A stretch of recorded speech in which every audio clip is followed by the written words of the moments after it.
Selamat datang kepada seluruh peserta uji kompetensi tenaga kesehatan tahun 2020. Berikut akan kami sampaikan materi briefing peserta uji kompetensi tenaga kesehatan. Adapun tujuan dari briefing ini adalah: pertama, seluruh peserta memahami ketentuan umum ataupun protokol kesehatan yang berlaku. Kedua, memahami ketentuan uji kompetensi nasional. Ketiga, memahami tata tertib pelaksanaan uji kompetensi nasional. Dan yang terakhir, memahami bagaimana penggunaan aplikasi uji kompetensi nasional. Berikut ini adalah jadwal pelaksanaan ujian untuk masing-masing program studi. Untuk D3 Kebidanan, D4 Kebidanan dan Pendidikan Profesi Bidan pada tanggal 18 sampai 20 Juli 2020, Nurse D3 dan D4 Elektromedis, D3 dan D4 Terapi Gigi pada tanggal 25 sampai 27 Juli 2020. D3 dan D4 Keperawatan, D3 Sanitasi, D4 Sanitasi Lingkungan, D3 dan D4 Gizi, D3 dan D4 Teknologi Laboratorium Medis, D3 Teknik Gigi, D3 Rekam Medis, D3 Radiologi, D3 Optometri, D3 Fisioterapi, D4 Fisioterapi, D3 dan D4 Keperawatan Anestesi akan dilaksanakan pada tanggal 8 hingga 10 Agustus tahun 2020. Waktu ujian. Waktu dan sesi pelaksanaan ujian untuk masing-masing peserta dapat dilihat di kartu peserta ujian. Adapun pelaksanaan sesi 1, 3, dan 5 pada wilayah Indonesia Barat pada pukul 8.30 sampai 11.30, Indonesia Tengah pada pukul 9.30 sampai 12.30, Indonesia Timur pada 10.30 sampai 13.30.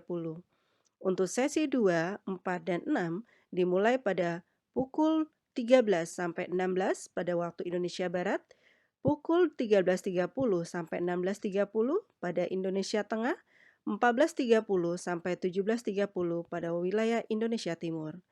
Perlu diperhatikan, khusus untuk bidan di sesi 2 akan dimulai pada pukul 14 di wilayah Indonesia Tengah.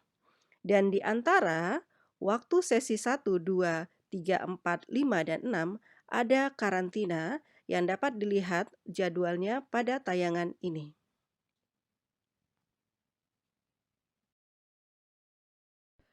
Pelaksanaan briefing H-1 wajib diikuti oleh seluruh peserta uji kompetensi. Pelaksanaan briefing saat ini dilakukan secara daring atau online. Berikut ini ketentuan umum bagi seluruh peserta. Pertama, menjaga kesehatan atau imunitas tubuh. Kedua, makan atau sarapan pagi atau makan siang yang cukup sebelum berangkat ke lokasi ujian. Tidak mampir ke tempat lain saat datang dan pulang. Tidak berkerumun selama di lokasi CBT. Segera setelah sampai di rumah, mandi dan ganti pakaian. Saat tiba di lokasi ujian, akan dilakukan verifikasi peserta.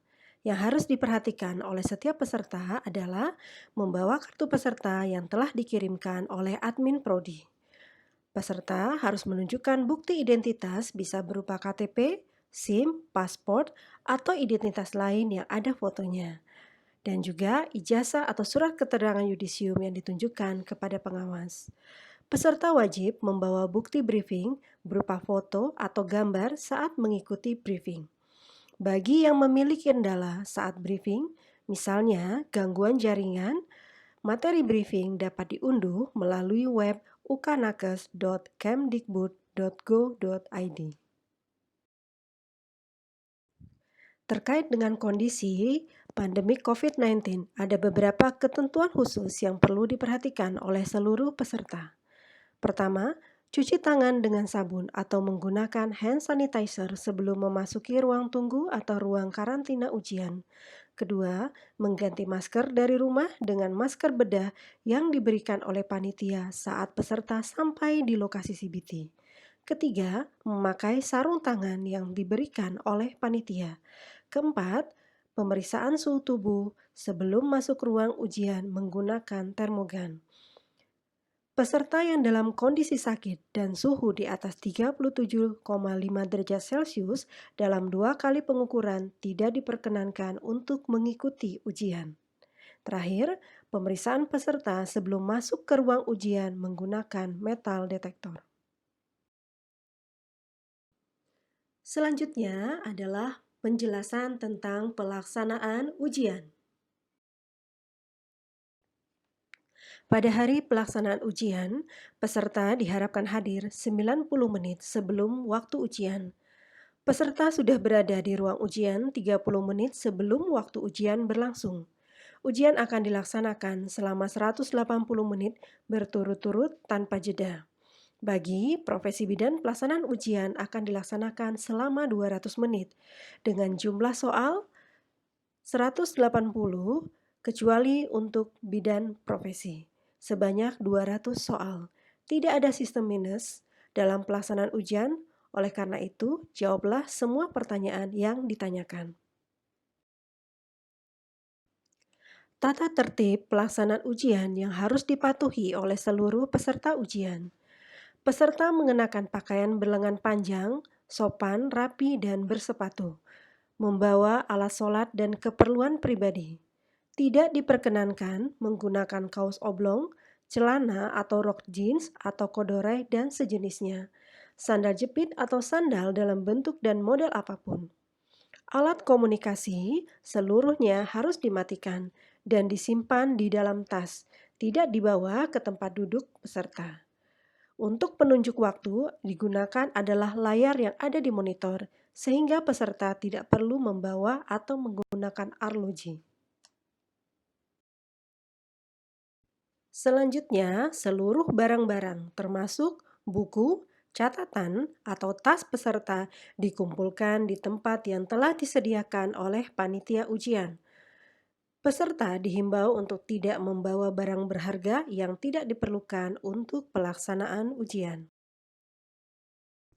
Semua barang yang tidak dapat masuk ke dalam ruang ujian disimpan di dalam tas yang dititipkan di ruang penitipan dan dalam kondisi mati atau off untuk alat elektronik. Segala risiko yang ditimbulkan karena kehilangan ataupun kerusakan barang pribadi adalah tanggung jawab setiap peserta. Peserta ujian diperbolehkan membawa obat-obatan pribadi seperti inhaler di ruang ujian, tetapi harus dititipkan kepada pengawas lokal.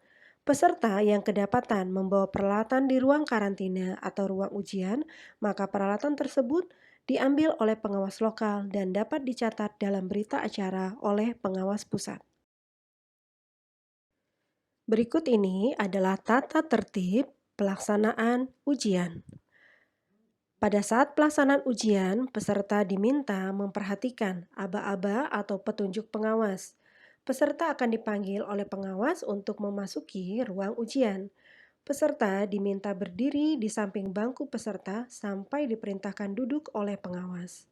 Tidak diperkenankan menggunakan atau mengoperasikan workstation sampai diinstruksikan oleh pengawas. Serta peserta dilarang menyentuh layar monitor komputer. Kita masih akan membahas tata tertib pelaksanaan ujian, di mana peserta tidak diperkenankan meninggalkan ruang ujian tanpa seizin pengawas.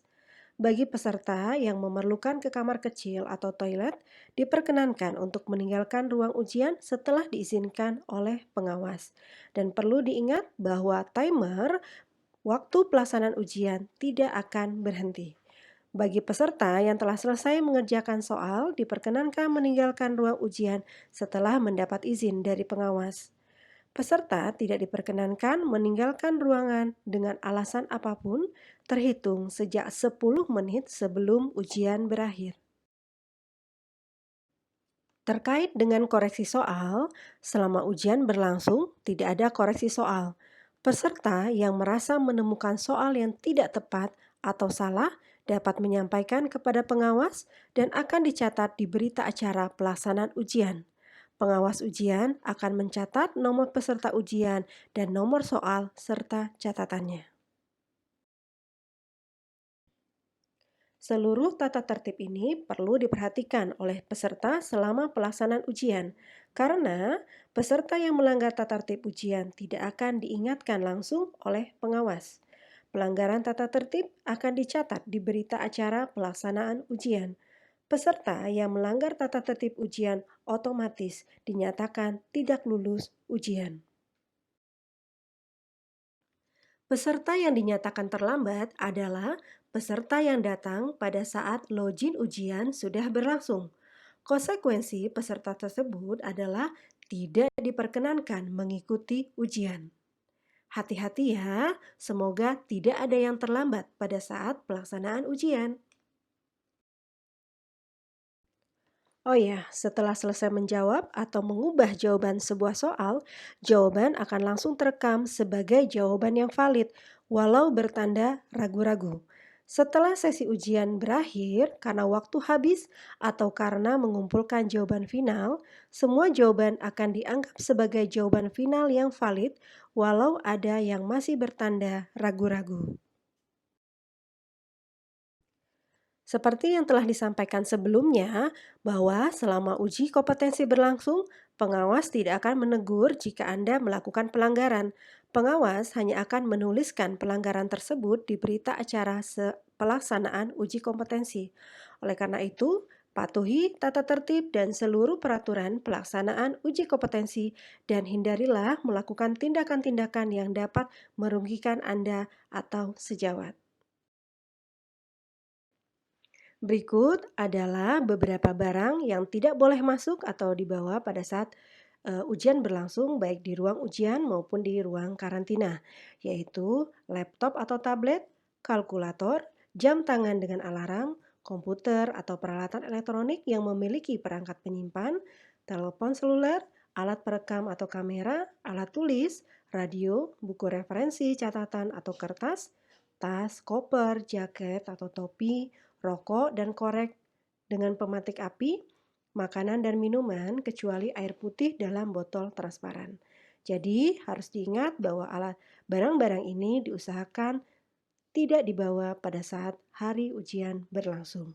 Kalaupun terpaksa dibawa, maka harus disimpan di dalam tas dan disimpan di dalam loker. Baik, akan kami ingatkan kembali apa yang boleh dan tidak boleh dilakukan pada saat hari pelaksanaan ujian. Yang harus kita lakukan adalah datang tepat waktu, sarapan sebelum pelaksanaan ujian, membawa bukti identitas, membawa kartu peserta ujian, berpakaian sopan dan bersepatu, serta memperhatikan posisi di mana ruang ujian akan berlangsung. Yang tidak boleh dilakukan adalah terlambat datang ke lokasi ujian, berpakaian tidak sesuai dengan yang ada dalam aturan, panik bila ada hal-hal yang tidak diketahui, meninggalkan ruangan tanpa seizin pengawas, membawa barang-barang yang tidak diperlukan ke ruang ujian, serta melanggar tata tertib pelaksanaan ujian. Berikut ini akan disampaikan user guide atau panduan peserta dalam pelaksanaan ujian CBT online tenaga kesehatan. Berikut ini adalah halaman awal atau tampilan depan layar komputer pada saat kita akan memulai CBT online untuk uji kompetensi tenaga kesehatan. Yang perlu diperhatikan bahwa di pilihan prodi tertulis adalah program studi sesuai dengan masing-masing peserta.